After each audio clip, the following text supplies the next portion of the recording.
பிரசங்கி புஸ்தகத்தினுடைய அறிமுக செய்தியாக கடந்த செய்தியிலே நாம் கேட்டோம்.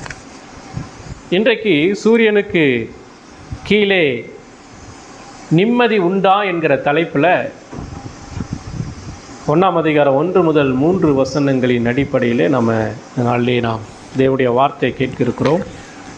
1வது வசனத்தில், தாவீதின் குமாரனும் எருசலேமின் ராஜாவுமாகிய பிரசங்கியின் வாக்கியங்கள். அப்போ நம்ம போன செய்தியில் நம்ம பார்த்தோம், இந்த பிரசங்கி புஸ்தகத்தை எழுதினவர் யார் என்று சொன்னால் சாலமோன் ராஜா. இந்த சாலமோன் ராஜா அவர் வாழ்க்கையில் அவர் ஒரு உயர்ந்த மனிதன், ராஜா, அதிகாரமுடையவர், செல்வமிக்கவர். அவர் ஒரு ஏழை அல்ல, அவர் ஒரு தரித்திரம் கிடையாது. ஏன்னா ஒரு தரித்திரனாக இருந்தால், ஏழையாக இருந்தால் அவன் படுகிற பிரயாசத்திலான தோல்விகள் இருக்கும். ஆனால் இவன் எல்லாவற்றையும் அனுபவித்த மனுஷன் யார்? சாலமோன் ராஜா. அவனுக்கு எல்லாமே இருந்தது. அவன் அதிகாரத்தை வைத்து எல்லாத்தையும் அனுபவிக்கணும்னு நினச்சான், அனுபவித்தான். அவன் தான் சொல்கிறான், அவன் தான் அந்த கேள்வி கேட்குறான். என்ன கேள்வி கேட்குறான்? சூரியனுக்கு கீழே மனுஷன் படுகிற எல்லா பிரயாசத்தினாலும் அவனுக்கு பலன் என்ன? இப்போ இந்த உலகத்தில் வாழ்கிற வாழ்க்கையில் நம்ம எவ்வளோதான் பிரயாசப்பட்டாலும், உழைத்தாலும், பணம் சம்பாதிச்சாலும் அதில் எந்த ஒரு காரியத்திலையும் நமக்கு நிம்மதி இல்லை என்பதை தான் இந்த பகுதியில் இந்த 3 வசனத்தில் என்ன செய்கிறாருன்னா அவர் சொல்கிறார். இப்போ மனிதனால் பூமிக்குரிய சகல ஞானம், அதிகாரம், அளவில்லாத செல்வம் என சூரியனுக்கு கீழே மனுஷன் பெறக்கூடியதான ஒரு உச்சக்கட்ட அனுபவங்கள் இருக்குது.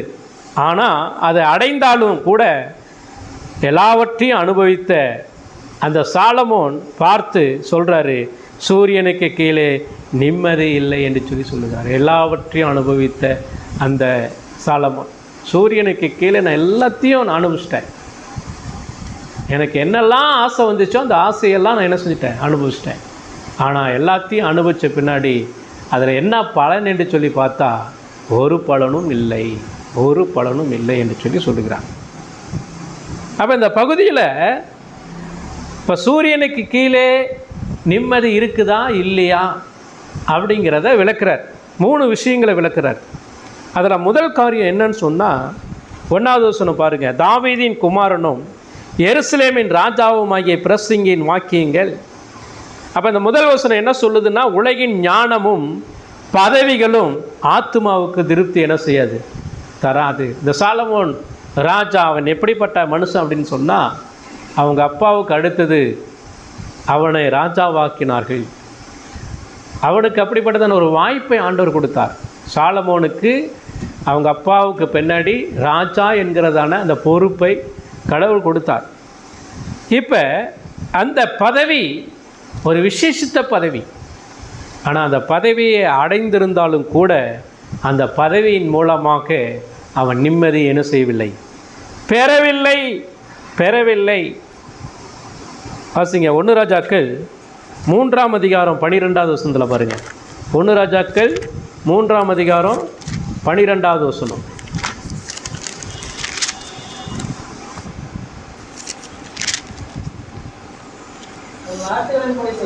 உன் வார்த்தைகளின்படி செய்தேன், தந்தேன்.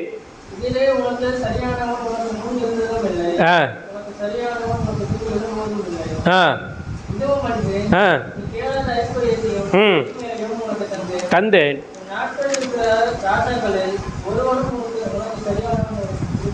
இருந்ததில்லை. இப்போ நல்லா கவனிங்க, அவன் ராஜாவான அடுத்த நிமிஷத்துலேயே ஆண்டவர் அவனுக்கிட்ட கேட்குறார், நான் உன்னை ராஜாவாக்கிட்டேன், என்கிட்ட நீ ஏதாவது கேளு அப்படின்னு சொல்லி. அவன் கேட்குறான், ஆண்டவரே, இந்த சிறு வயதில் என்னை இந்த மக்களுக்கு முன்பாக ராஜாவாக என்னை மாற்றியிருக்கிறீங்க. இந்த மக்களை ஆளுகை செய்வதற்கு எனக்கு என்ன வேணும்? ஞானம் வேணும். ஞானம் இல்லாமல் நான் என்ன செய்ய முடியாது? எதுவும் செய்ய முடியாது. இப்போ கடவுள் ஞானத்தையும் கொடுக்குறாரு, கூட ஐஸ்வர்யத்தையும் என்ன செய்கிறார்? கொடுக்குறார். அப்போ ஞானத்தை, அதாவது இந்த உலகத்தில் சூரியனுக்கு கீழே மனுஷன் எவ்வளோ தான் பிரயாசப்பட்டாலும் ஆனால் ஞானத்தை கொடுக்குற ஒரு ஆண்டவர் தான். ஐஸ்வர்யத்தை கொடுக்கிறவரும் ஆண்டவர் தான். அவன் பட்ட பிரயாசத்தினால் அவன் அடைகிறது கிடையாது. அவன் பட்ட பிரயாசத்தினாலே அவனுக்கு ஞானத்தை ஆண்டவர் கொடுப்பது இல்லை. அவன் உழைப்பினாலே அவனுக்கு பணத்தை ஆண்டவர் கொடுப்பதல்ல. எல்லாமே கடவுள் தான் அவனுக்கு என்ன செய்கிறாரு, கொடுக்குறார், ஈவாக கொடுக்குறார். இதெல்லாம் பெற்றுக்கொண்ட இந்த சாலமோன் ராஜா என்ன பண்ணார்னா 11வது அதிகாரம் பாருங்கள்.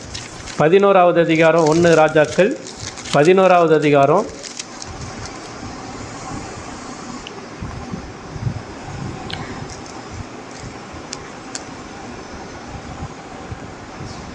4வது வசனம் பாருங்கள்.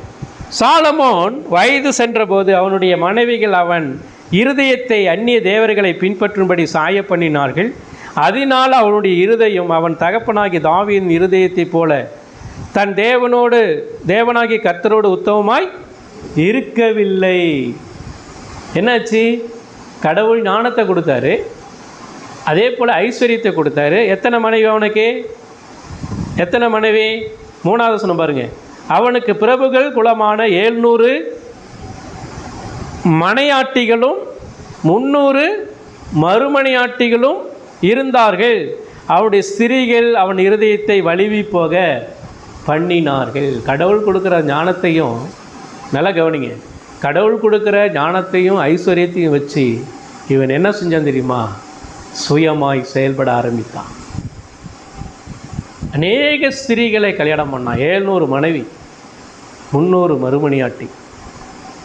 அப்போ அவங்கெல்லாம் என்ன பண்ணாங்க அப்படின்னா, அவனுடைய இருதயத்தை கடவுளை விட்டு வழி விலக செய்யும்படி செய்தார்கள்.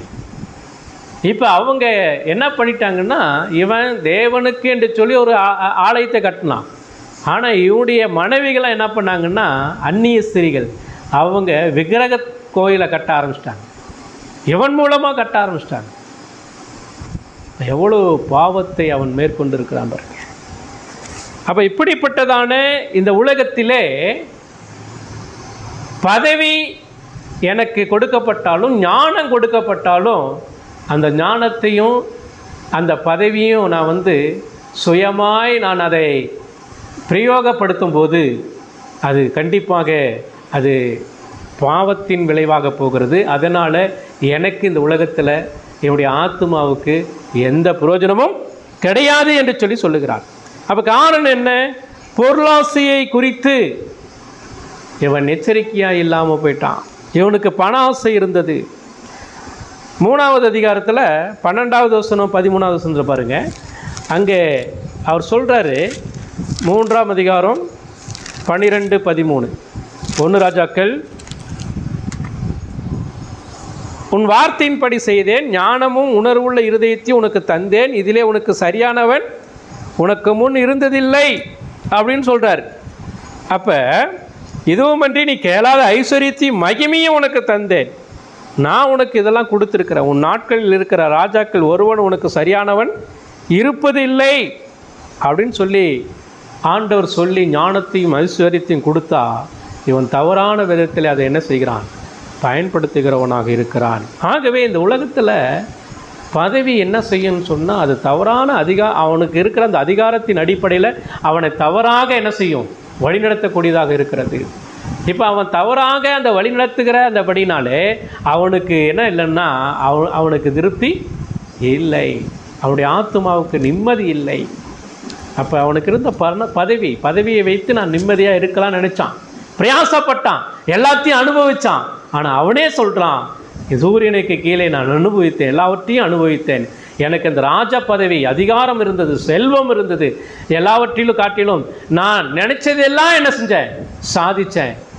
ஆனாலும் அதில் எனக்கு ஒரு பலனும் இல்லை, இப்போ எனக்கு நிம்மதி இல்லை என்று சொல்லி அவன் என்ன செய்கிறான்? சொல்லுகிறான். சங்கீதம் 62 10வது வசனத்தில் பாருங்கள். சங்கீதம் 62 10வது வசனத்தில் அவர் சொல்கிறாரு, கொடுமையை நம்பாதிருங்கள், கொள்ளையினால் பெருமை பாராட்டாத இருங்கள், ஐஸ்வர்யம் விருத்தியினால் இருதயத்தை அதன் மேல் என்ன செய்யாதீங்க? வைக்காதீர்கள். ஒருவனுக்கு திரளான ஆசைகள் இருக்கும்போது, பதவிகள் கிடைக்கும்போது, அந்த பதவியின் மீது நம்பிக்கையும் தனக்கு இருக்கிற ஆஸ்தியின் மீது நம்பிக்கை வைக்கிறார்கள். ஆனால் அதை கொடுத்த கடவுள் மீது என்ன செய்யறதில்ல? நம்பிக்கை இல்லை. அதை கொடுத்த கடவுள் மீது நம்பிக்கை இல்லை.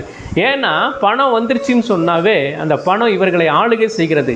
பதவி, அதிகாரம், ஆணவம் இவர்களுக்குள்ளாக வந்துருச்சு அப்படின்னு சொன்னால் அதை அவர்கள் என்ன செய்கிறார்கள்?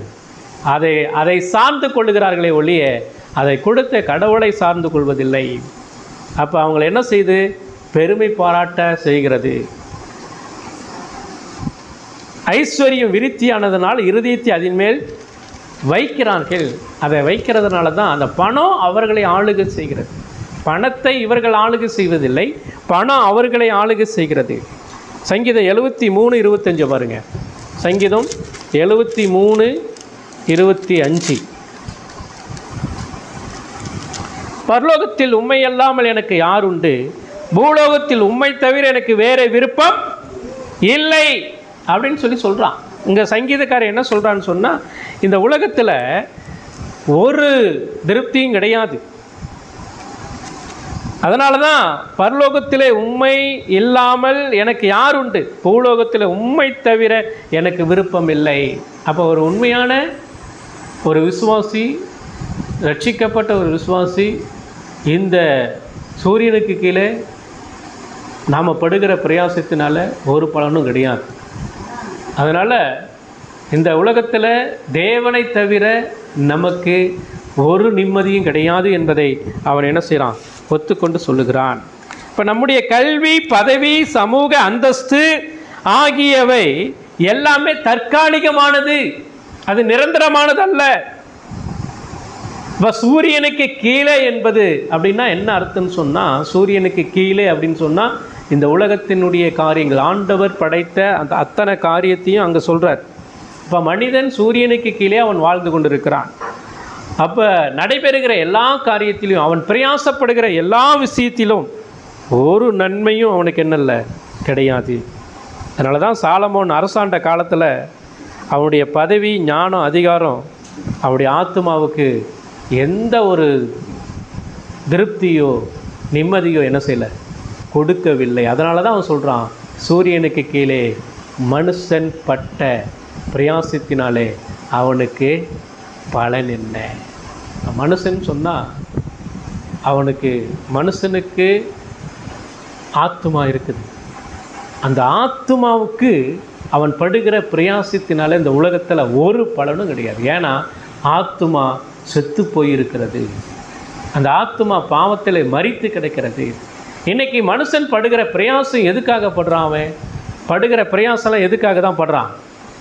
அவன் சரீரத்தினுடைய தேவைகளுக்காக தான் பிரயாசப்படுறான். ஆத்மாவுக்காக அவன் என்ன செய்யறதில்ல, பிரயாசப்படுவதில்லை. சங்கீதம் 49:6-7 பாருங்க.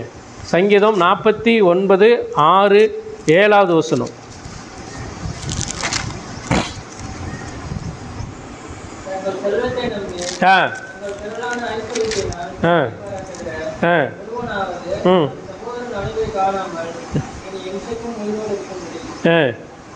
எவ்விதத்தினாலாவது மீட்டு கொள்ளவும் அவன் நிமித்தம் மீட்கும் பொருளை தேவனுக்கு கொடுக்கவும் கூடாது. அப்போ தங்கள் செல்வத்தை நம்பி திரளான ஐஸ்வர்யத்தினால பெருமை தான் வருமே ஒழிய சரீரத்திற்கேற்ற அந்த பலன் என்னன்னா, செல்வத்தை நம்பி பெருமை பாராட்டுவான ஒழிய அவனுடைய ஆத்மாவுக்கு அதனால் ஒரு பிரயோஜனமும் கிடையாது. எவ்விதத்தினாலாவது அவனை மீட்டு கொள்ளவும் அவன் நிமித்தமாய் மீட்கும் பொருளை தேவனுக்கு செலுத்தவும் கூடாது. இப்போ அவன் வைத்திருக்கிற ஐஸ்வர்யம், பதவி, பணம், கல்வி, அந்தஸ்து, இது எல்லாமே அவனுடைய ஆத்மாவை என்ன செய்ய முடியாது, உயிர்ப்பிக்க முடியாது. அவனுடைய ஆத்மாவை உயிர்ப்பிக்க முடியாது. நிம்மதி எங்கே கிடைக்கும் உங்களுக்கு? நிம்மதினா என்ன? நிம்மதினா என்ன அர்த்தம்? தன்னிறைவு, சமாதானம், சரியா? ஒரு நிம்மதி, அதாவது ஒரு அமைதி, ஒரு அமைதியான ஒரு நிலை. அடுத்தது ஒரு நிறைவான ஒரு வாழ்க்கை, ஒரு சமாதானம், இதுதான் நிம்மதி. இப்போ இது நம்முடைய வாழ்க்கையில் இருக்குதா? கிடையாது. அதனால தான் அவர் சொல்கிறார், என்ன சொல்கிறாருன்னா, சாலமோன் அவன் 2வது வசனத்தில் சொல்கிறானே, என்ன சொல்கிறான் பிரசங்கி 1:2, மாயை மாயை எல்லாம் மாயை என்று சொல்லி பிரசங்கி சொல்லுகிறான். ஆகவே இந்த உலகத்தில் ஞானம், உலக ஞானம், பதவிகள், இந்த உலகத்தில் மனிதன் பிரயாசப்படுகிற அத்தனை காரியத்திலும் தன்னுடைய ஆத்துமாவுக்கு எந்த ஒரு திருப்தியும் என்ன செய்ய முடியாது, கொடுக்க முடியாது. ஆத்துமாவை காப்பாற்றி கொள்ள அவனால் என்ன செய்ய முடியாது, உயிர்ப்பிக்கவும் என்ன செய்ய முடியாது, முடியாது.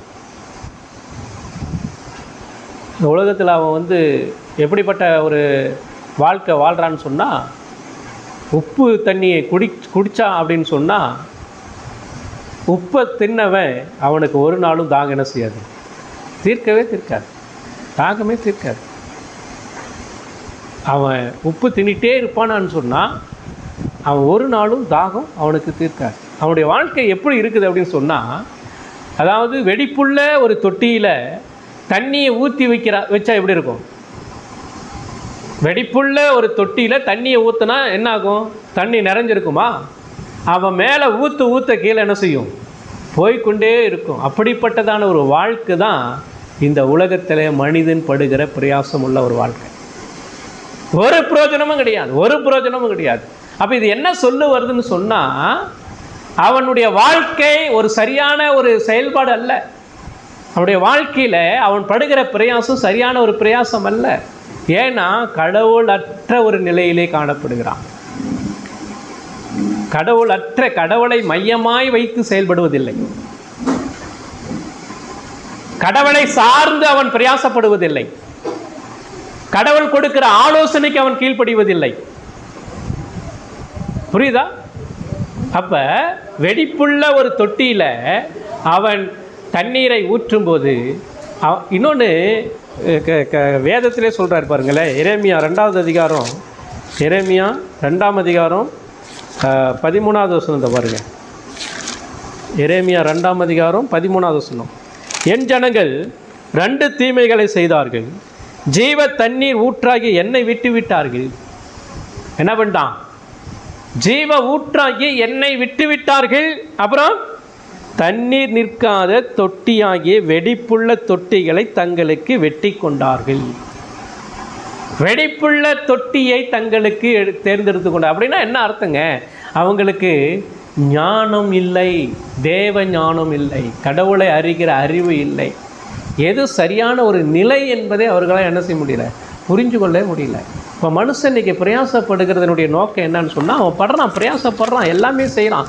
ஆனால் கடவுள் இல்லாத ஒரு நிலையில் அவன் செயல்படுகிறான். கடவுள் இல்லாத ஒரு நிலையில் செயல்படுகிறான். அதனால தான் அவனால் திருப்தி என்ன செய்ய முடியல, காண முடியவில்லை. சரிங்களா? ரைட். அடுத்தது 2வது வசனத்தில் அவர் சொல்கிறாரு. முதல்ல பார்த்தோம் 3 முக்கியமான சத்தியங்கள் இந்த பகுதியில். உலகின் ஞானமும் பதவிகளும் ஆத்மாவை என்ன செய்யாது, திருப்தி படுத்தாது. மனுஷன் எவ்வளோதான் பிரயாசப்படுத்தாலும் அவன் சரீரத்துக்காக தான் பிரயாசப்படுறான ஒழிய ஆத்மாவுக்காக அவன் பிரயாசப்படுவதில்லை. 2வது காரியம், வீழ்ச்சி அடைந்த உலகில் சிருஷ்டி அனைத்தும் மாயைக்கு கீழ்ப்படுத்தப்பட்டிருக்கிறது. இந்த உலகத்தில் கடவுள் படைக்கும்போது எல்லாவற்றையும் சரியாக தான் படைத்தார். ஆனால் மனிதன் என்னைக்கு பாவத்தில் விழுந்து போனானோ அன்னையிலிருந்து படைப்புகள்லாம் என்னவா மாறிடுச்சு, சாபமாக மாறிடுச்சு. படைப்புகள் எல்லாமே மனிதனுக்கு அது பிரயோஜனமாக இல்லை. அது மாயைக்கு விடப்பட்டாச்சு, மாயைக்கு கீழ்ப்படுத்தப்பட்டாச்சு. அதனால தான் இங்கே பிரசங்கி சொல்லுகிறான், எல்லாம் மாயை. இந்த வானத்தை, அதாவது வானத்துக்கு கீழே இருக்கிற எல்லாத்தையும் நான் அனுபவிச்சிட்டேன், எல்லாத்தையும் நான் என்ன செஞ்சுட்டேன், செய்து முடிச்சிட்டேன். எல்லாமே மாயை தான். மாயை ஏற்கனவே நம்ம போன செய்தியில் பார்த்தோம். மாயை என்றால் என்ன அர்த்தம்? மாயை என்பது என்னது? மாயை என்றால் பிடிபடாத ஒரு வாழ்க்கை, தற்காலிகமானது, வீணானது, பலனற்றது. ஆபேலை போன்ற ஒரு வாழ்க்கை, இதுதான் மாயை. பிடிபடாத ஒரு வாழ்க்கை. புகை, அதாவது மனிதனுடைய வாழ்க்கை புகைக்கு ஒப்பாக இருக்கிறது. அந்த புகையை நம்ம கண்ணில் பார்க்க முடியாது, கையில் என்ன செய்ய முடியாது, பிடிக்க முடியாது. அப்போ இந்த படைப்பு எல்லாமே மனிதனுடைய பாவத்தினாலே, வீழ்ச்சியினாலே அது மாயைக்கு கீழ்ப்படுத்தப்பட்டிருக்கிறது, மாயைக்கு கீழ்ப்படுத்தப்பட்டிருக்கிறது. அதனால் மனிதன் எவ்வளோதான் பிரயாசப்பட்டாலும், எவ்வளோதான் இரவும் பகலுமாய் உழைத்தாலும் அவனுடைய ஆத்மாவுக்கு எந்த திருப்தி என்ன செய்யாது, கொடுக்காது. நிம்மதியே இருக்காது, நிம்மதியே இருக்காது. அதுதான் ஆதியாகமத்தில் பார்க்குறோம். ஆதியாகமம் 3ஆம் அதிகாரம் 17வது வசனத்துலேருந்து பாருங்களேன். வசனத்தை திருப்பிக்கோங்க. ஆதியாகமம் 3ஆம் அதிகாரம் 17வது வசனத்திலிருந்து.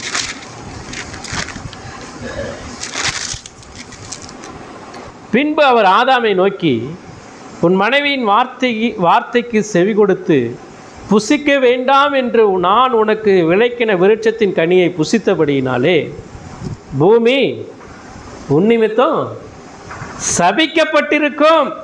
நீ உயிரோடு இருக்கும் நாளெல்லாம் வருத்தத்தோடு அதன் பலனை புசிப்பாய். அப்போ என்ன பிரச்சனைங்க, என்ன பிரச்சனை? உலகத்தில் ஆண்டவர் எல்லாவற்றையும் படைத்து மனிதனுக்கு கொடுத்தாரு. இது ஆண்டு கொள்ளுன்னாரு, இதை பண்படுத்தினார், இதை பண்படுத்தி இதன் மூலமாய் வருகிற ஆசீர்வாதத்தெல்லாம் நீ பெற்றுக்கொள்ளுன்றார்.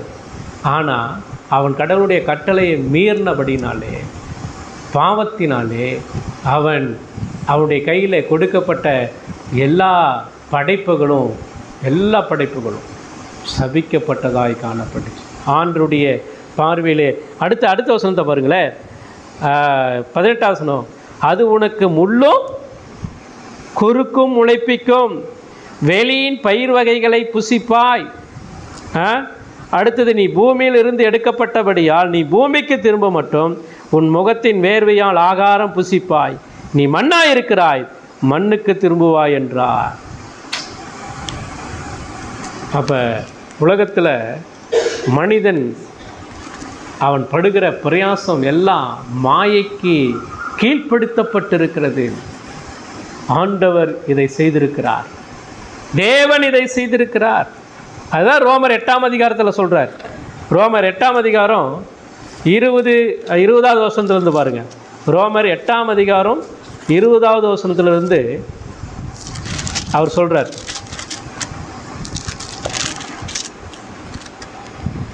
அது ஏனென்றால் சிருஷ்டியானது அழிவுக்குரிய அடிமைத்தனத்திலிருந்து விடுதலையாக்கப்பட்டு தேவனுடைய பிள்ளைகளுக்குரிய மகிமையான சுயாதீனத்தை பெற்றுக்கொள்ளும் என்கிற நம்பிக்கையோடு அந்த சிருஷ்டியானது சுய இஷ்டத்தினாலே அல்ல, கீழ்ப்படுத்தினவராலேயே மாயைக்கு கீழ்ப்பட்டிருக்கிறது. அப்ப கீழ்ப்படுத்தினவராலேயே மாயைக்கு கீழ்ப்பட்டிருக்கிறது. ஆகையால் நமக்கு தெரிந்திருக்கிறபடி எதுவரைக்கும் சர்வ சிருஷ்டியும் ஏகமாய் தவித்து பிரசவ வேதனைப்படுகிறது. மாயைக்கு விடப்பட்டிருக்கிறபடினாலே, ஏன் மாயைக்கு விடப்பட்டிருக்கிறது? மனிதனுடைய பாவம், தேவனுடைய கட்டளையை மீறுகிறபடினால். இப்போ ஒவ்வொரு கிறிஸ்தவனும் ரட்சிக்கப்பட்டவன் என்று சொல்கிறான், ஆனால் தேவனை சார்ந்து அவன் பிரயாசப்படுறதில்லை. தேவன் என்ன சொல்லுகிறாரோ அதை சார்ந்து அதுக்கு கீழ்ப்படிந்து பிரயாசப்படுறதில்லை. அதனால தான் வாழ்க்கையில் தோல்வி, அதனால தான் வாழ்க்கையில் நம்ம அடைகிற எல்லா காரியத்திற்கும் பலன் கிடைக்க மாட்டேங்குது.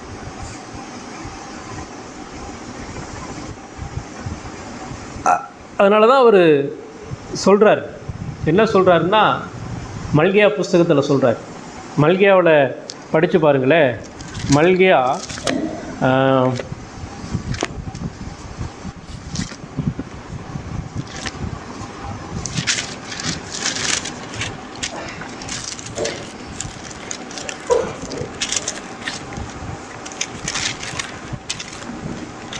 மல்கியால யூதா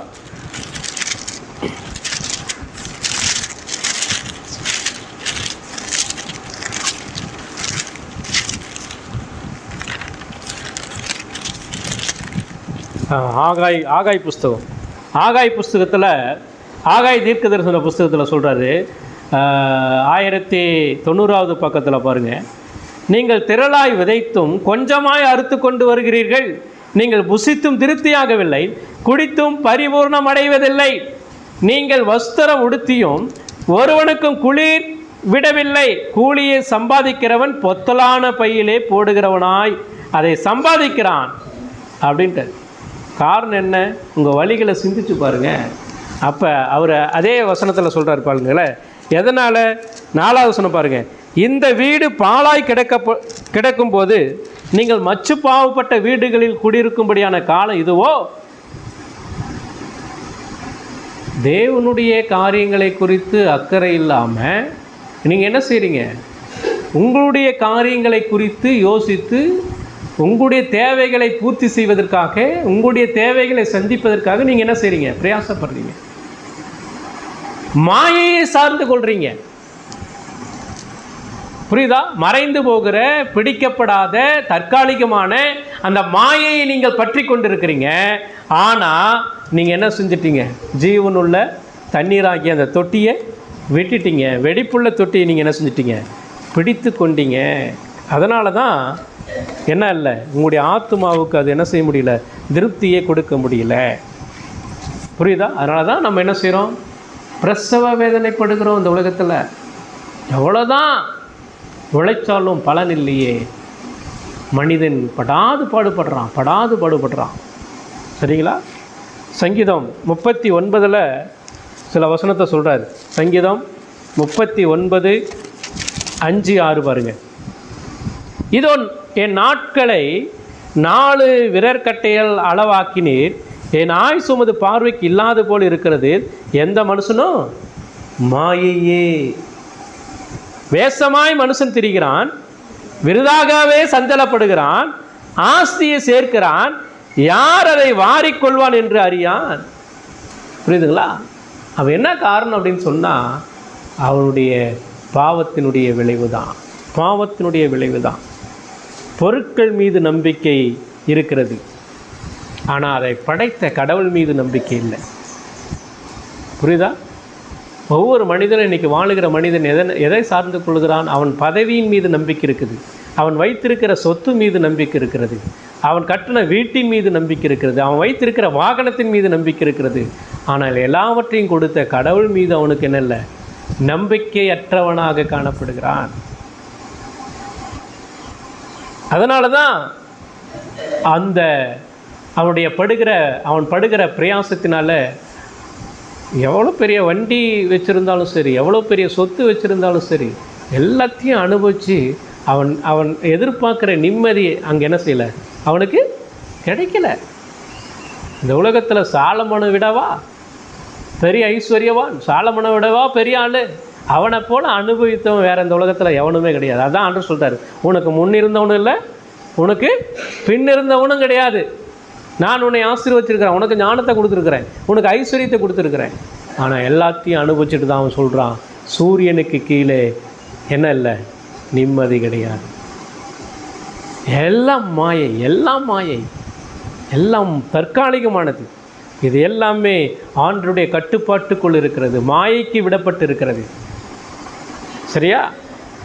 யாக்கோபு 4:14 பாருங்கள். யாக்கோபு 4:14 அவர் சொல்கிறார்,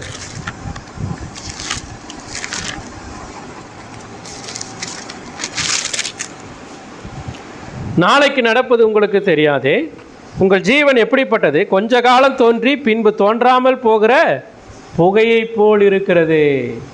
நாளைக்கு என்ன நடக்குன்னு தெரியாது. ஆனால் அவனுடைய பிரயாசம் என்னது? எப்படிப்பட்டதாக இருக்குது? அவனுடைய பிரயாசம் அப்படியே பயங்கரமாக இருக்குது. நீ எவ்வளோ பிரயாசப்படுகிறது தெரியுமா? பிரசங்கி 2:16 சொல்கிறார் பாருங்களேன். பிரசங்கி 2:16 சொல்கிறார், மனுஷனுடைய பிரயாசத்தை குறித்து சொல்கிறார். 2:16, மூடன் என்றாலும் ஞானி என்றாலும் என்றைக்கும் நினைவில் இருப்பதில்லை, இப்பொழுது இருக்கிறது எல்லாமே வருங்காலத்தில் மறக்கப்பட்டு போ. மூடன் எப்படி சாகிறானோ அப்படியே ஞானி என்ன செய்கிறான்? சாகிறான். சரியா? 18 பாருங்கள்.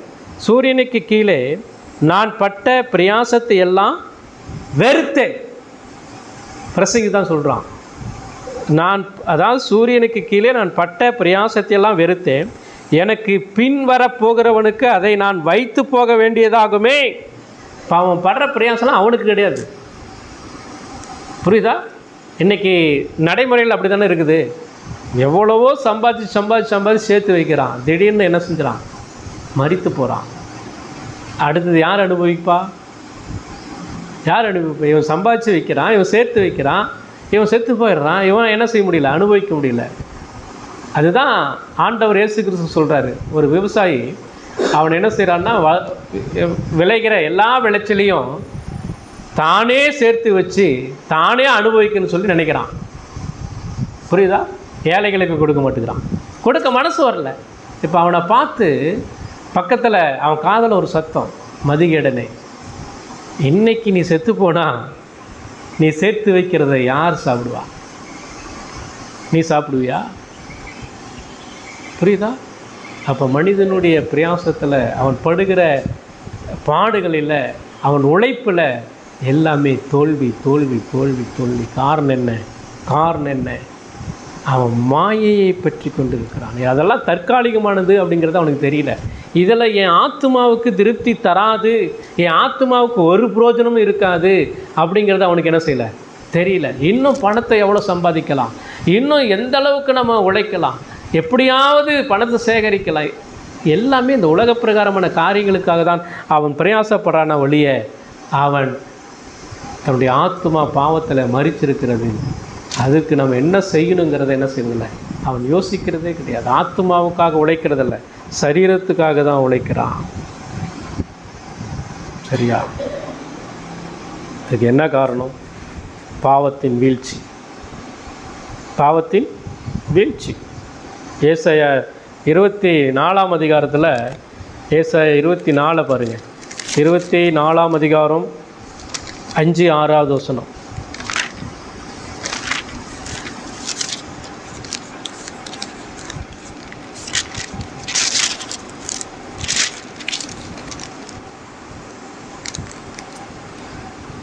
தேசம் தன் குடிகளின் மூலமாய் தீட்டுப்பட்டது. அவர்கள் நியாயப்பிரமாணங்களை மீறி கட்டளைகளை மாறுபாடாகி நித்திய உடன்படிக்கையை முறித்தார்கள். இது நிமித்தம் சாபம் தேசத்தை பட்சித்தது. அதன் குடிகள் தண்டிக்கப்பட்டார்கள், தேசத்தார் தகிக்கப்பட்டார்கள், சிலர் மாத்திரம் மீந்திருக்கிறார்கள். அப்போ தேசம் தீட்டுப்பட்டதனுடைய காரணம் என்னென்னா, அவர்கள் கட்டளைகளை என்ன செஞ்சாங்க? மீறினார்கள். பாவத்தினுடைய வீழ்ச்சி.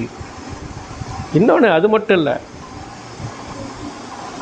இப்போ இந்த மாயைக்கு கட்டுப்படுத்தப்பட்டு இருக்கிற இந்த சிருஷ்டிகள் எல்லாமே, மனிதன் இந்த உலகத்தில் படுகிற பிரயாசம்லாம் மரணம் அவனை என்ன செஞ்சிருது? சந்திச்சிருது. பாவத்தினுடைய சம்பளம் என்னது? மரணம். பாவத்தினுடைய வீழ்ச்சியினால் அவன் படுகிற பிரயாசத்தினால நிம்மதி கிடையாது. அது மட்டும் இல்லை, மரணம் என்ன செஞ்சிருது? தவிர்க்க முடியாத ஒரு தன்மையை என்ன செஞ்சிருது? அவனுடைய வாழ்க்கையில் கொண்டு வந்துடுது. திடீர்னு மரணம் வந்துடுது. காரணம் என்ன? மரணம் சம்பவிக்கிறதுனால, அதாவது அவன் நாளைக்கு நடக்கிறது என்னன்னு தெரியாது, அவனுக்கு நாளைக்கு என்ன நடக்குதுன்னு தெரியாது. ஆனால் அவன் என்ன செய்கிறான்? அடுத்த நாட்களுக்குலாம், அதாவது அவன் பல வருஷத்துக்கு திட்டமிட்டு செயல்படுறான். பல வருஷத்துக்கு திட்டமிட்டு அவன் என்ன செய்கிறான்? பிரயாசப்படுறான். ஆனால் திடீர்னு மரணம் அவனை என்ன செஞ்சிருது? சம்பவிச்சிருது. அதனால் அவன் சேர்த்து வைக்கிறத அவனால் என்ன செய்ய முடியல? அனுபவிக்க முடியவில்லை. புரியுதா? அப்போ மாயைக்கு எல்லாம் கீழ்ப்படுத்தப்பட்டிருக்கிறது. மனுஷன் படுகிற பிரயாசத்தினால அவன் கண்டிப்பாக ஒரு பிரயோஜனமும் அவனுக்கு சூரியனுக்கு கீழே பலன் ஒன்றும் இல்லை என்று சொல்லி சொல்லுகிறார். அது மட்டும் இல்லை, ஆத்துமா தாகம் இல்லை. மனுஷனுக்கு என்ன இல்லை? ஆத்துமா தாகம் கிடையாது. ஆத்துமாவை குறித்து அவனுக்கு என்ன இல்லை? அக்கறையே கிடையாது. பிரசங்கி 3:11 பாருங்கள். பிரசங்கி 3:11 அவர் சொல்கிறாரு, அவர் சகலத்தையும் அதினதின் காலத்தில் நேர்த்தியாக செய்திருக்கிறார், நித்தியத்தையும் அவர்கள் உள்ளத்திலே வைத்திருக்கிறார், ஆதலால் தேவன் ஆதி முதல் அந்த மட்டும் செய்து வரும் கிரியை மனுஷன் கண்டுபிடியான். அவனுக்குள்ளேயே, நல்லா கவனிங்க, அவனுக்குள்ளேயே நித்தியத்தையும் அவர்கள் உள்ளத்திலே வைத்திருக்கிறார். அந்த மனுஷன் மாயைக்கு கீழ்ப்படுத்தப்பட்டு இருந்தாலும் கூட அவனுக்குள்ள, அவனுடைய இருதயத்துக்குள்ள நித்தியத்தை வைத்திருக்கிறார். ஆனால் அவன் என்ன செய்வதில்லை, அவன் கிரியை, அந்த மட்டும் செய்து வரும் அந்த கிரியை அந்த மனுஷன் என்ன செய்வதில்லை, கண்டுபிடிப்பதில்லை அப்படின்னு சொல்கிறார். அப்போ ஆக ஆத்துமா தாகம் இல்லை. இன்னொன்று என்ன காரணம் அப்படின்னு சொன்னால், ஏன் மனுஷன் மாயையை நம்புகிறான்னு சொன்னால், அவனுக்கு இருக்கிற பதவி, அவனுக்கு இருக்கிற செல்வம், அவனுக்கு இருக்கிற கல்வி, அவனுக்கு இருக்கிற புகழ், இது எல்லாத்திலையுமே விக்கிரக ஆராதனை நிறைந்திருக்கிறது. விக்கிரக ஆராதனை நிறைந்திருக்கிறது. ஏன்னா அதை வணங்க ஆரம்பிச்சிட்றான், பதவியை வணங்க ஆரம்பிச்சிட்றான், மனுஷனை வணங்க ஆரம்பிச்சிட்றான். அவனுக்கு பொருளாசை அதை என்ன செஞ்சிடறான், அதுக்கு தான் முதலிடம் கொடுக்கணும்னு சொல்லி என்ன செய்கிறான், நினைக்கிறான். இது எல்லாமே அதனால தான் அவனுடைய வாழ்க்கையில் என்ன இல்லை, நிம்மதி இல்லை. ஏன் நிம்மதி இல்லை? பாவத்தினுடைய வீழ்ச்சி. ஏன் நிம்மதி இல்லை? மரணம் அவனை என்ன செஞ்சிருது, ஆட்கொள்ளுகிறது. ஏன் நிம்மதி இல்லை? ஆத்துமா தாகம் இல்லை. அது மட்டும் இல்லை, அவனுக்கு கடவுள் எல்லாவற்றையும் கொடுக்கிறாரு. கொடுத்தா கூட அவன் அதை கடவுளாக எண்ணுகிறான். கொடுத்தவரை விட்டு விடுகிறான். சரிங்களா? இதுதான் பிரச்சனை. அப்போ அனைத்துமே மாயைக்கு விடப்பட்டிருக்கிறது. மாயையை சார்ந்து கொள்ளக்கூடாது. மூணாவது வசனத்தை பாருங்கள். பிரசங்கி 1:3 அவர் சொல்கிறாரு, என்ன சொல்கிறாரு? இதுதான் பிரசங்கத்தினுடைய சாராம்சமே.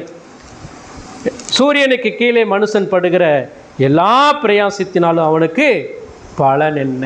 பிரயாசம், அவனுடைய உழைப்பில் சூரியனுக்கு கீழே அப்படிங்கிற வார்த்தை 29 முறை வருது இந்த புஸ்தகத்தில். சூரியனுக்கு கீழே என்கிற அந்த வார்த்தை 29 முறை வருகிறது. அதாவது கிறிஸ்துவு இல்லாத சூரியனுக்கு கீழே ஒருவன் பிரயாசப்படுவானால் அவனுக்கு எந்த பலனையும் அவனுடைய ஆத்துமாவுக்கு தராது. கடவுள் இல்லாத ஒரு உழைப்பு அவனுடைய ஆத்துமாவுக்கு என்ன செஞ்சார், நிம்மதியை கொடுக்க, அவனுடைய வாழ்க்கைக்கு நிம்மதியே கொடுக்காது. அதனால தான் மார்க் 8:36 சொல்கிறார். மார்க்கு சுவிசேஷம் 8:36 வாசிங்க.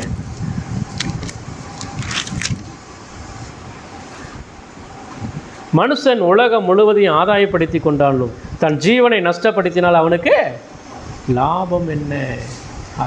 இயேசு கிறிஸ்து சொல்லிட்டார், உலகம் முழுவதையும் ஆதாயப்படுத்தி கொண்டாலும், எவ்வளோதான் அவனுக்கு சொத்து இருந்தாலும், எல்லாவற்றையும் நீ அனுபவித்தாலும், ஆத்துமா செத்து போச்சுன்னா உனக்கு ஒரு லாபமும் கிடையாது. இப்போ ஒவ்வொருத்தருக்கும் ஆத்துமா உயிர்ப்பிக்கப்பட வேண்டும் என்கிற எண்ணம் இருக்குதா? நீங்கள் நிறைய கிறிஸ்துவ மக்களுக்கே இல்லை, நீங்கள் நிறைய போதகர்களுக்கே இல்லை. ஆத்துமா உயிர்ப்பிக்கப்பட வேண்டும். இப்போ நமக்கு இருக்கிற செல்வம், நமக்கு இருக்கிற பதவி ஆத்துமாவுக்கு எந்த ஒரு உதவியும் செய்யாது. ஆத்துமா ரட்சிப்புக்கு எந்த ஒரு பலனையும் கொடுக்காது. அந்த எண்ணம் இன்னைக்கு நிறைய கிறிஸ்டியானிட்டிக்கு இல்லையே. உலகத்தில் எல்லா பதவிகளையும் பிடிச்சிக்கணும்னு நினைக்கிறான், உலகத்தில் எல்லா செல்வங்களையும் தான் அனுபவிக்கணும்னு நினைக்கிறான். அதுதான் எனக்கு எல்லா வாழ்க்கைக்கும் ஆதாரம் என்று சொல்லி நினைக்கிறான். அதனால தான் பிரசங்கிலே சொல்கிறாரு, பிரசங்கி 5:10 பாருங்கள். பிரசங்கி 5:10 என்ன சொல்கிறாருன்னு பாருங்கள், வசனத்தை பாருங்கள். பணப்பெரியன் பணத்தின்தான் திருப்தி அடைவதில்லை. பணப்பெரியன் பணத்தினால் திருப்தி அடைவதில்லை. செல்வப்பிரியன் செல்வ பெருக்கினால் திருப்தி அடைவதில்லை. இதுவும் மாயை. அப்போ அதாவது இன்றைக்கி மனிதனுடைய பிரயாசம் என்ன? நல்லா யோசித்து பாருங்களேன். எதுக்காக தான் பிரயாசப்படுறான்? எதுக்கு பிரயாசப்படுறான்? பணம் பணம் பணம் பணம் பணம் பணம் சம்பாதிக்கணும், பணம் சம்பாதிக்கணும், பணம் சம்பாதிக்கணும்.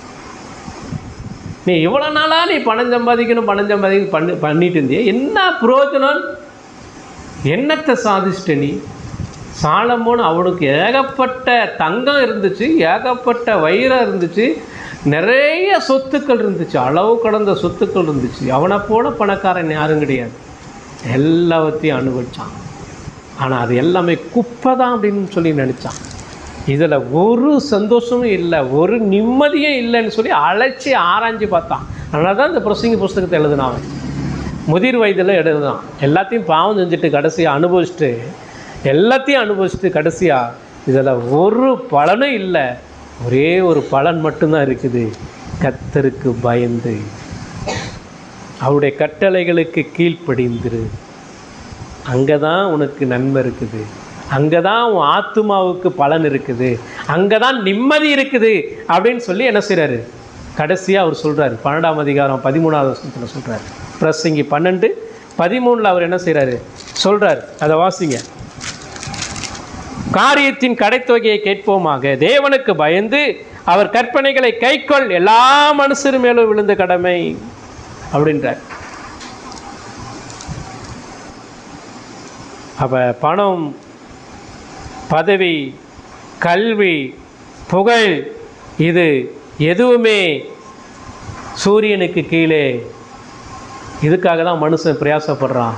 இந்த பிரயாசத்தினால அவனுக்கு ஒரு பலனும் இல்லை, ஒரு நிம்மதியும் இல்லை. சரியா? நமது அன்றாட உழைப்பும் பிரயாசமும் சூரியனுக்கு கீழே உலக ஆதாயத்திற்காக மட்டும் இருக்கக்கூடாது. அவை கிறிஸ்துவின் நித்திய ராஜ்யத்தின் மேன்மைக்காக, தேவ மகிமைக்காக என்ன செய்யணும், செய்யப்பட வேண்டும். கொலோசியருக்கு எழுதின நிருபம் 3ஆம் அதிகாரத்தில் சொல்கிறாரு. கொலோசியர் 3ஆம் அதிகாரம் 1வது வசனத்தில் பாருங்கள்.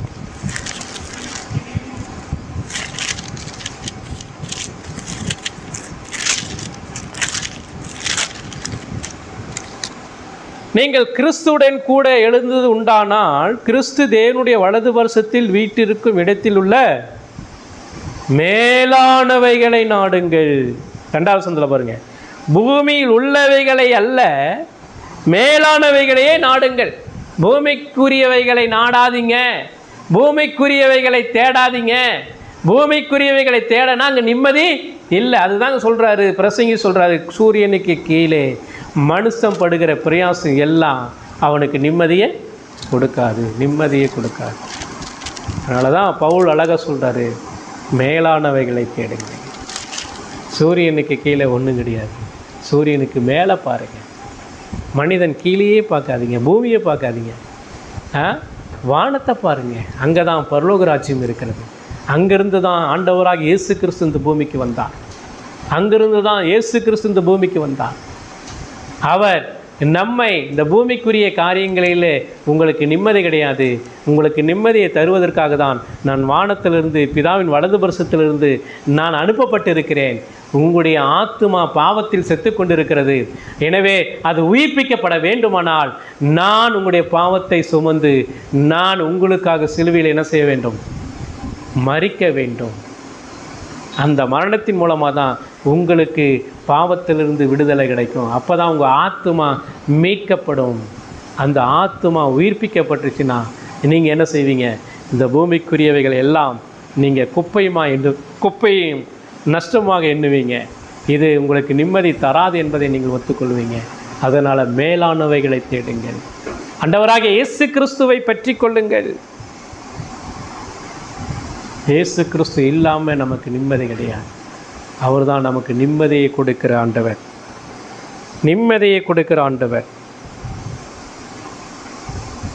யோவான் 16ஆம் அதிகாரம் 33வது வசனத்தை பாருங்கள். அந்த நிம்மதி எப்படி கிடைக்குதுன்னு நமக்கு.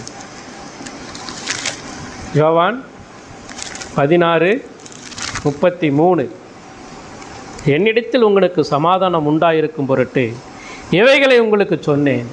உலகத்தில் உங்களுக்கு உபத்திரவம் உண்டு, ஆனாலும் திடன் கொள்ளுங்கள், நான் உலகத்தை ஜெயித்தேன். யார் உலகத்தை ஜெயிச்சது? இன்றைக்கி மனுஷன் உலகத்தை ஜெயிக்க முடியல. ஏன்னா அது மாயைக்கு விடப்பட்டிருக்கிறது. அதனால் ஒரு பாவி பாவியான உலகத்தை ஒன்றுமே பண்ண முடியாது, அவன் மேற்கொள்ள முடியாது. ஆனால் இயேசு கிறிஸ்து நான் உலகத்தை ஜெயித்தேன் என்று சொல்கிறார். சூழ்நிலைகளை கடந்த ஒரு நிம்மதி. அவர் சொல்கிறாரு, நான் உலகத்தை ஜெயித்தேன். இப்போ நமக்கு நிம்மதி எங்கே இருக்குது? இயேசு கிறிஸ்துகிட்ட இருக்குது. அவர் சொல்கிறாரு, திடன் கொள்ளுங்கள், நான் உலகத்தை ஜெயித்தேன், எனவே என்னை சார்ந்து கொள்ளுங்கள், என்னை சார்ந்து கொள்ளுங்கள். உங்களுக்கு உபத்திரம் இருக்குது. இங்கே பாருங்கள், நிம்மதினா நம்முடைய வாழ்க்கையில் எந்த உபத்திரமும் இல்லை, சோதனை இல்லை அப்படின்லாம் கிடையாது. சோதனை இருக்கும், பிரச்சனை இருக்கும், ஆனால் அதில் தெய்வீக சமாதானம் இருக்கணும். அதுதான் நிம்மதி. அப்படின்னா எப்படின்னா, கடவுள் என்னோடு கூட இருக்கிறார், அவர் எல்லாவற்றையும் என்ன செய்வார்? பார்த்துக்கொள்வார். இதுதான் நிம்மதி. இந்த நிம்மதி யார் தருவா? இயேசு கிறிஸ்து மட்டும்தான் தருவார். யோவான் 14:27 பாருங்கள். யோவான் 14:27 நிம்மதி எங்கே இருக்குதுன்னு சொல்கிறார் பாருங்கள். 14:27 சமாதானத்தை உங்களுக்கு வைத்து போகிறேன், என்னுடைய சமாதானத்தையே உங்களுக்கு கொடுக்கிறேன், உலகம் கொடுக்கிற பிரகாரம் நான் உங்களுக்கு கொடுக்கறதில்லை. இப்போ உலகம் கொடுக்கிற சமாதானம், உலகம் கொடுக்கிற நிம்மதி உங்களுக்கு ஒன்றுமே செய்யாது. அதில் நிம்மதியே இல்லை. உலகம் பிரகாரமாய் நான் உங்களுக்கு என்ன செய்கிறதில்ல, அந்த சமாதானத்தை நான் கொடுக்கறதில்ல.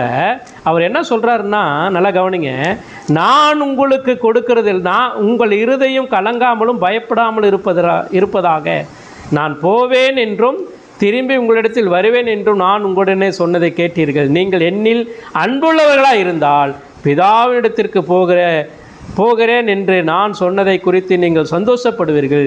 ஏனெனில் பிதா என்னிலும் பெரியவராக இருக்கிறார். இப்போ சமாதானத்தை அவர் உலக சமாதானத்தை கொடுக்கல, அவர் பரலோகத்தினுடைய சமாதானத்தை ஆண்டவர் நமக்கு கொடுத்திருக்கிறார். அதனால தான் பிலிப்பியர் 4:7 சொல்கிறாரு, நமக்கு நிம்மதிக்கான ஒரு வழியை சொல்கிறார். நம் நிம்மதியை எப்படி பெற்றுக்கொள்ளணும் அப்படிங்கிறதுக்கான ஒரு வழியை என்ன செய்கிறாரு சொல்கிறார். பிலிப்பியர் 4:7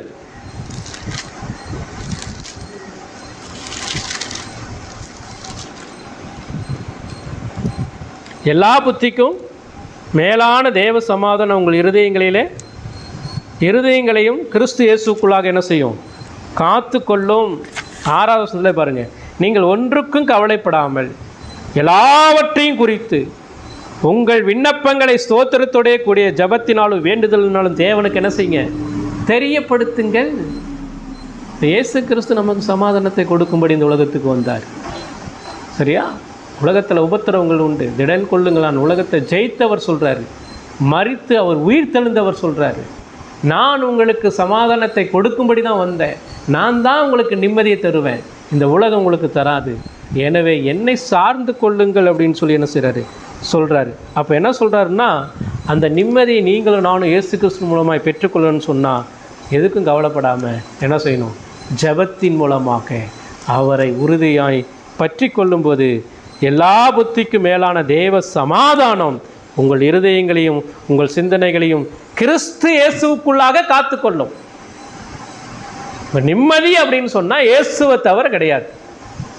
செல்வத்தினால் வராது, பதவியினால் வராது, ஐஸ்வர்யத்தினால் வராது, நீ வச்சிருக்கிற பங்களானால வராது, கோடி கோடி பணம் வச்சிருந்தாலும் அதெல்லாம் நிம்மதி கிடையாது. இயேசுவை தவிர உங்களுக்கு நிம்மதி கிடையவே கிடையாது. இயேசு கிறிஸ்துவில் மட்டும்தான் அந்த மன நிறைவான வாழ்க்கை, அந்த சமாதானம், அந்த நிம்மதி இயேசு கிறிஸ்துவில் மட்டும்தான் இருக்கிறது என்பதை நாம் புரிந்து கொள்ள வேண்டும்.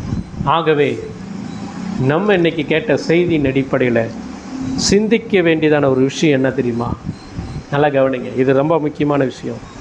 உலக பொருட்கள் மீது நாம் வைத்திருக்கும் கவனத்தை, உலக பொருளுக்காக நாம் படுகிற பிரயாசத்தை விட்டுட்டு கிறிஸ்துவை மையமாக கொள்ளுங்கள். கொஞ்சம் யோசித்து பாருங்களேன், நம்ம தேவனுடைய பிள்ளைகளாக இருக்கிறோம். இப்போ நமக்கு உலக பிரகாரமான ஆஸ்தியா, செல்வமா அல்லது இயேசு கிறிஸ்துவா, எது முக்கியம்? எதுக்கு அதிக முக்கியத்துவம் கொடுக்குறோம்? நம்ம கிறிஸ்துவை தேடுவதில்லை, கிறிஸ்துவை மையமாக கொண்ட ஒரு வாழ்க்கை வாழ்கிறோமா, அல்லது கிறிஸ்துவ இல்லாத ஒரு உலக பிரகாரமான காரியங்களுக்காக மட்டும் நம்ம செயல்படுகிறோமா அப்படிங்கிறத நம்ம என்ன செய்யணும், சிந்திக்கணும். அதாவது அப்போ நமக்கு செல்வம் தேவையில்லையா? அப்போ வீடு தேவையில்லையா? இந்த உலகத்தில் நன்மைகள் தேவையில்லையா? அதுதான் ஆண்டவர் சொல்கிறார். என்ன சொல்கிறாரு? மத்தேயு எழுதின சுவிசேஷம் 6ஆம் அதிகாரம் 33வது வசனத்தில் பாருங்கள். என்ன சொல்கிறாரு? மத்தேயு 6:33 சொல்கிறாரு,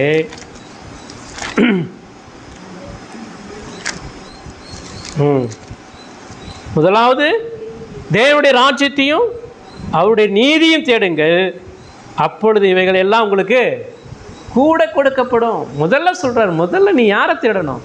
இயேசுவை தேடு. முதல்ல இயேசுவுக்கு முக்கியத்துவம் கொடு. அவர் தான் ஆத்மாவை உயிர்ப்பிக்க முடியும். அதற்காக தான் அவர் சிலுவையில் மரித்தார். அதற்காக தான் அவர் உயிர் தெழுந்தார். எனவே அவரை சார்ந்து கொள்ளு. முதலாவது தேவனை தேடு, பின்பு இவைகளை எல்லாம் கூட கொடுங்க. எவைகளெல்லாம்? எண்ணத்தை உண்போம், எண்ணத்தை குடிப்போம், எண்ணத்தை உடுத்துவோம் என்று உங்கள் சரீரத்துக்காக கவலைப்படுறீங்கள, கிறிஸ்து இல்லாமல் நீங்கள் எவ்வளோதான் கவலைப்பட்டாலும் பிரயாசப்பட்டாலும் அதில் நீங்கள் ஒரு பலனும் சேர்த்துக்கொள்ள முடியாது. அதுதான் சொல்ல வர்றார். அப்போ முதல்ல உலக பொருளின் மீது உங்கள் நம்பிக்கையை கவனத்தை செலுத்துவதை விட்டுட்டு முதலாவது கிறிஸ்துவை அறிந்து கொள்வதற்கும் கிறிஸ்துவை பின்பற்றுவதற்கும் அதற்கு முக்கியத்துவம் என்ன செய்யுங்க, கொடுக்க பாருங்கள். ரெண்டாவது அவர் சொல்கிறாரு, அன்றாட உழைப்பே உலக புகழுக்காக அல்லாமல் தேவ மகிமைக்காக பிரயாசப்படுங்க. நீங்கள் படுகிற, அதாவது வேலை செய்கிறீங்க இல்லையா, படுகிற பிரயாசம் எல்லாமே தேவ மகிமைக்காக பிரயாசப்படுங்க. இதுதான் வேலையினுடைய நோக்கமே. உங்களுடைய இருதயத்தில் இயேசு கிறிஸ்து மையமாக இருக்கணும். புரியுதா? இயேசு கிறிஸ்து மையமாக இருந்து நீங்கள் பிரயாசப்படணும். அடுத்தது உங்களுடைய பிரயாசத்தில் என்ன செய்யணும்னா, நீங்கள் செய்கிற வேலையில் யார் மகிமைப்படணும்? கிறிஸ்து மகிமைப்படணும், தேவன் மகிமைப்படணும். அதாவது உங்களை உயர்த்தி கொள்வதற்காக அல்ல. நீங்கள் வேலை செய்கிறது யாருக்காக? நீங்கள் உங்களை உயர்த்தி கொள்வதற்காக அல்ல, நீங்கள் பெருமைப்படுவதற்காக அல்ல, தேவன் மகிமைப்படுவதற்காக நீங்கள் வேலை செய்யணும். சபை வளர்ச்சிக்காக நீங்கள் வேலை செய்யணும். சபையினுடைய தேவைகளை சந்திக்கப்படுவதற்காக நீங்கள் வேலை செய்யணும். ஊழியத்திற்காக நீங்கள் என்ன செய்யணும்? வேலை செய்யணும். ஏன்னா அதற்கு நீங்கள் பிரயாசப்பட்டு பாருங்கள், அதில் உங்களுக்கு நிம்மதி கிடைக்கும், அதில் உங்களுக்கு சமாதானம் கிடைக்கும். புரியுதுங்களா? அதுதான் 1 கொரிந்தியர் 15ஆம் அதிகாரம் 58வது வசனத்தை பாருங்கள். 1 கொரிந்தியர் 15ஆம் அதிகாரம் 58வது வசனத்தில் பாருங்கள்.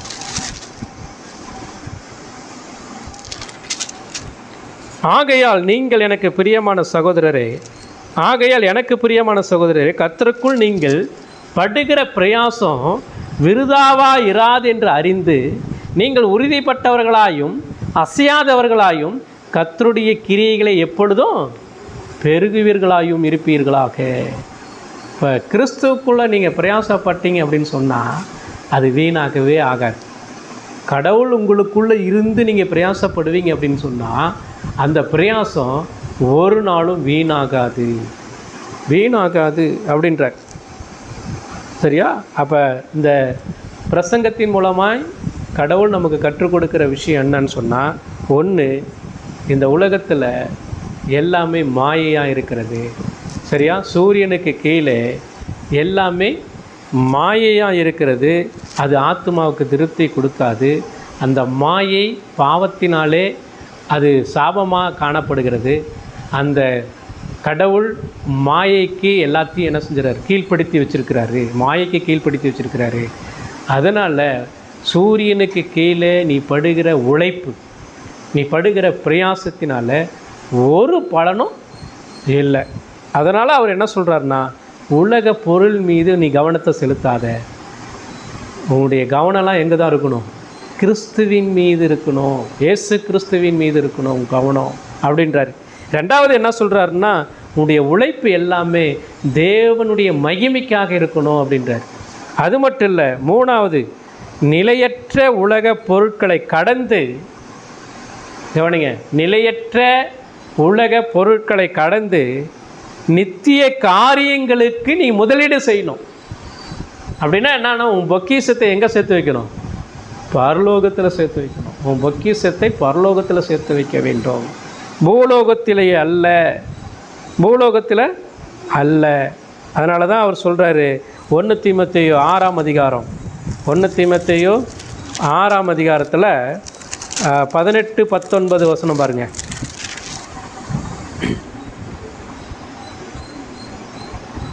நன்மை செய்யவும் நற்கிரியைகளில் ஐஸ்வர்யவான்களாகவும் தாராளமாய் கொடுக்கிறவர்களும் உதாரண குணமுள்ளவர்களாக இருக்கவும் நித்திய ஜீவனை பற்றி கொள்ளும்படி வருங்காலத்திற்காக தங்களுக்கு நல்ல ஆதாரத்தை பொக்கிஷமாக வைக்கவும் அவளுக்கு என்ன செய் கட்டளையிடு. தீமோத்தேயுக்கு பவுல் சொல்கிறார். என்ன சொல்கிறாரு? இந்த உலகத்தில் நம்ம கடவுளுடைய மகிமைக்காக வேலை செய்யும்போது நம்ம செய்கிற கிரியைகள் என்னென்னா, நன்மை செய்யணும், நற்காரியங்களிலே ஐஸ்வர்யங்களாக இருக்கணும், தாராளமாய் கொடுக்கிறவர்களாக இருக்கணும், உதாரண குணமுள்ளவர்களாக இருக்கணும், நித்திய ஜீவனை பற்றி கொள்ளும்படி வருங்காலத்திற்காக தங்களுக்கு நல்ல ஆதாரத்தை பொக்கிஷமாக வைக்கும் அவர்களுக்கு என்ன செய் கட்டளையிடு அப்படின்றார். இவ்வுலகத்தில் ஐஸ்வர்யம் உள்ளவர்கள் இருமாப்பாய் சிந்தை உள்ளவர்களாக 17ஆவது வசனத்தில் சொல்கிறார் பாருங்க. நிலையற்ற ஐஸ்வர்யத்தின் மேல் நம்பிக்கை வையாமலும் நாம் அனுபவிப்பதற்கு சகலவித நன்மைகளையும் நமக்கு சம்பூர்ணமாய் கொடுக்கிற ஜீவனுள்ள தேவன் மேலே நம்பிக்கை வைங்கன்றார். அவ்வளோ அருமையான ஒரு தேவ வார்த்தை பார்த்தீங்களா? ஆகவே எனக்கு பிரியமானவர்களே, இந்த உலகத்தில் இப்போ சொல்லுங்கள், சூரியனுக்கு கீழே நீங்கள் படுகிற பிரயாசத்தில் உங்களுக்கு நிம்மதி உண்டா? நிம்மதி உண்டா? இல்லை. இப்போ எங்கே இருக்குது நிம்மதி? இயேசு கிறிஸ்துவுக்குள் இருக்கிறது நிம்மதி. ஏன் இந்த சூரியனுக்கு கீழே நிம்மதி இல்லை? ஏன் சூரியனுக்கு கீழே நிம்மதி இல்லை? பாவத்தினுடைய வீழ்ச்சி, அடுத்தது மரணம்.